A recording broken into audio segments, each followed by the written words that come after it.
어깨가 아픈데 50견인가요? 네, 흔히 50견이라는 말씀을 자주 하시는데요. 50견은 50대 즈음에 어깨 질환이 나타난다는 말로 정확한 질환명으로 보긴 힘들고, 정확한 질환명은 동결견이나 유착성 관절낭염이 정확한 표현입니다. 어깨를 움직일 때, 특히 야간에 통증이 아주 심할 때 50견을 의심할 수 있습니다. 심한 통증 후에 어깨 관절의 제한으로 진행되게 됩니다. 보통 전 인구의 2에서 5% 정도의 유병률을 가지고 당뇨 환자에서는 더 높은 것으로 알려져 있습니다. 어깨가 이렇게 자꾸 절리고 뭐인데 50견이 왔는데 이게 힘줄이 파열돼서 그러는지요? 어깨 힘줄이 끊어지는 것은 회전근개 파열이라고 하는데요. 보통 어깨 질환의 65%를 차지할 정도로 굉장히 많은 부분을 차지하고 있습니다. 어깨에 회전근개 파열이 있으면 누운 자세에서 통증이 심해지게 되는데요. 이 때문에 주무시다가 병원을 찾는 경우가 대부분 많습니다.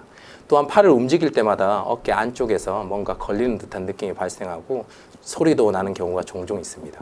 나이가 드시면서 생기는 일종의 퇴행성 질병의 회전근개 파열은 보통 어깨를 움직이게 되면서 오랜 시간 동안 견봉과 회전근개에 마찰이 일어나면서 실이 끊어지듯 보풀이 일어나면서 힘줄이 끊어지게 됩니다.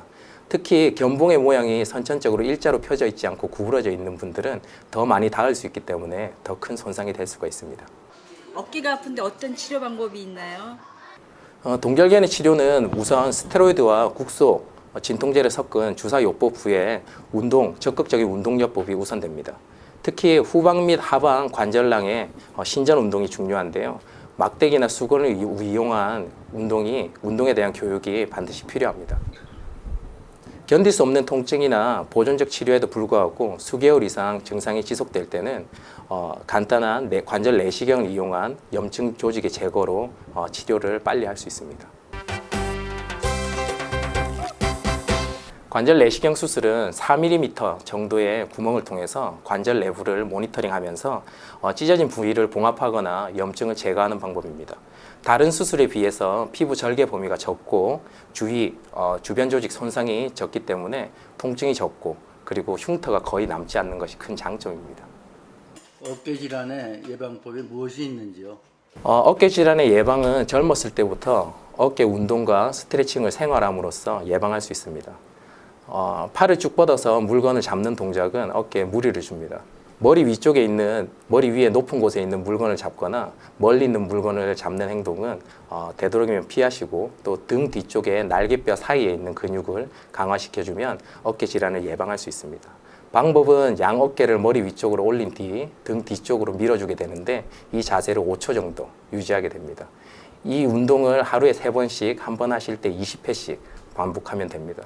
컴퓨터를 많이 해서 생기는 근막 통증 증후군이나 그리고 어깨뼈, 날개뼈 모양을 바로잡아서 어깨 질환을 예방하게 됩니다.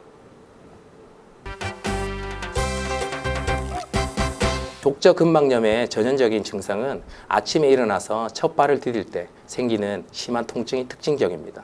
통증은 주로 발꿈치 안쪽에서 발생하는 경우가 많습니다. 대부분 주로 가만히 있을 때는 통증이 없다가 움직이기 시작하면 통증이 발생하고, 일정 시간 동안 움직이면 통증이 다시 줄어드는 양상이 많습니다. 치료법으로는 우선 무리한 운동은 피하고 쿠션이 있는 편안한 신발을 착용하는 것이 기본입니다. 스트레칭과 약물 치료, 최근에는 체해 충격파 요법을 이용한 치료가 효과적으로 알려져 있습니다. 네, 젊은 여성분들이 하이힐을 많이 신을 때 발병하는 병은 보통 무지외반증으로 알려져 있습니다. 하지만 무지외반증을 일으키는 원인은 다양한 요인이 있기 때문에 특히 하이힐만 신는다 그래서 발병하는 병은 아닙니다. 무지외반증 환자의 치료 여부는 환자의 불편한 정도와 의학적 소견을 종합해서 결정하는 것이지만 환자의 불편함이 최우선입니다. 보존적 치료로는 우선 돌출 부위가 적은 돌출 부위를 자극하지 않는 낮고 편안한 신발을 착용하는 것이 기본이고, 보통은 운동화가 좋은 것으로 알려져 있습니다. 수술적 치료로는 매우 다양한 수술법이 있는데 각각의 장점이 있기 때문에 환자의 나이, 변형의 심한 정도, 그리고 환자가 가장 불편하게 생각하는 부분을 고려해서 결정하게 됩니다. 일반적으로 수술 방법은 돌출된 부위의 뼈를 제거하고 외측으로 치우친 뼈를 바로 교정해서 짧아진 근육을 늘려주는 방법입니다.